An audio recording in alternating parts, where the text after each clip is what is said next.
énormément de choses que la technologie peut faire pour créer une société solidaire. Je pense que en fait, la technologie, c'est vraiment un outil et en fait, c'est aux humains de définir ce qu'on veut en faire. Aujourd'hui, on voit qu'il y a des mouvements, des prises de conscience qui n'étaient pas forcément là dans les années précédentes. Il y a une inclusivité, une responsabilité qui est en train d'être mise en place. Et je pense aussi les startups et les entreprises de demain commencent à réfléchir vraiment différemment, commencent à intégrer plus de personnes différentes, commencent à adresser des vrais problèmes. Et donc je pense que c'est justement ces technologies qui répondent aux vrais problèmes qui vont pouvoir créer des sociétés plus solidaires.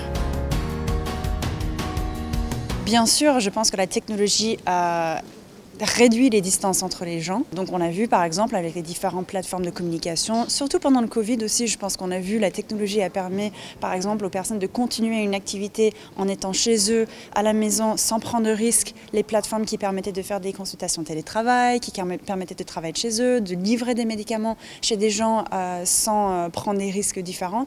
Donc je pense en effet la technologie peut vraiment réduire les distances entre les personnes, mais là encore une fois, il faut une vraie responsabilité, une gouvernance pour que ça se fasse dans une façon intelligente et inclusive.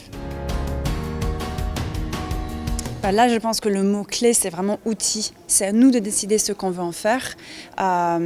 Et je pense que ce qu'on a vraiment vu, c'était la technologie ne remplace pas les relations, ne peut pas être une réponse totale à un problème. Donc en fait, c'est là, encore une fois, il faut définir, il faut envisager les différents usages, il faut prévoir les risques.